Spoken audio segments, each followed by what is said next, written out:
Just about after 2 years of getting married, about 9 years ago, I met a car accident. Somehow my husband fell asleep and the car fell in the ditch. He managed to jump out, saved himself. I'm happy for him.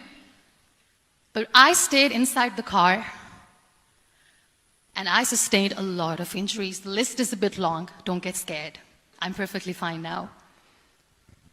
Radius ulna of my right arm were fractured. The wrist was fractured. Shoulder bone and collarbone were fractured. My whole rib cage got fractured. And because of the rib cage injury, lungs and liver were badly injured.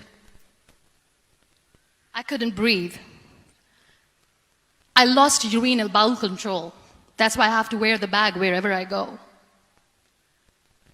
But that injury that changed me and my life completely as a person and my perception towards living my life was the spine injury. 3 vertebrae of my backbone were completely crushed and I got paralyzed for the rest of my life.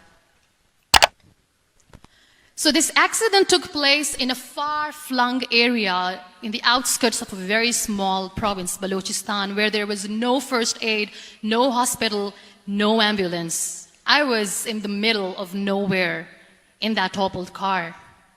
Many people came to rescue. They gave me CPR. They dragged me out of the car. And while they were dragging me out, I got the complete transection of my spinal cord. And now there was this debate going on. Should we keep it here? She's going to die. Where should we go? There is no ambulance. There was this 4-wheeler Jeep standing in the corner of the street. They said, put her in the back of the Jeep and take her to the hospital, which is 3 hours away from this place. And I still remember that bumpy ride. I was all broken. They threw me at the back of the Jeep and they rushed me to the hospital.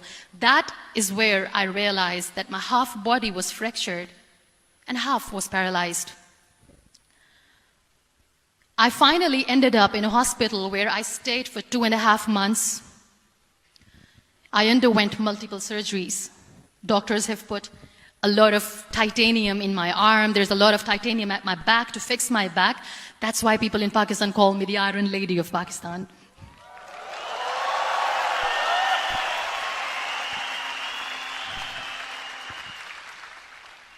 Sometimes I wonder how easy it is for me to describe all this all over again. And somebody has rightly said that when you share your story and it doesn't make you cry, that means you have healed.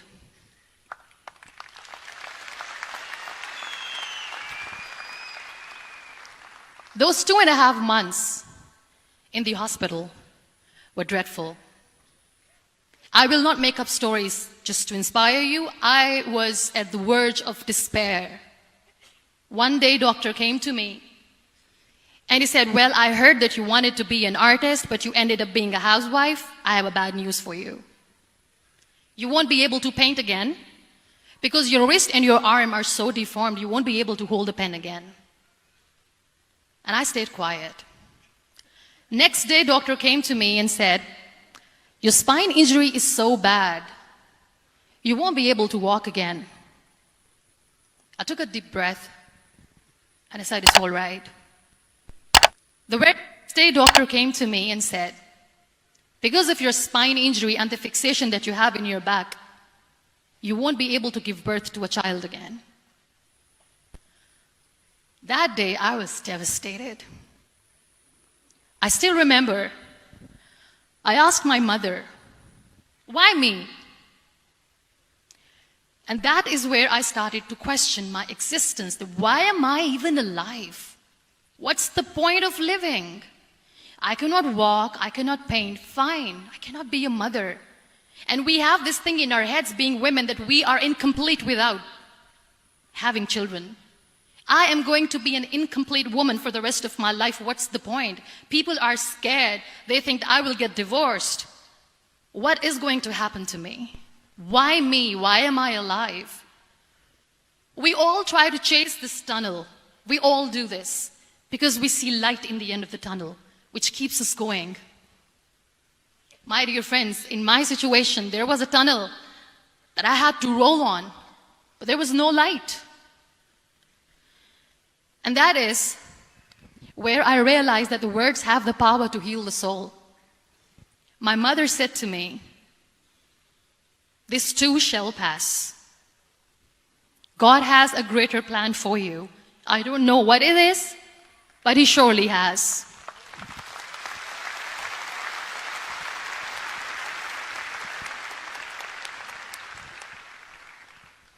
And in all that distress and grief, somehow or the other, those words were so magical that they kept me going.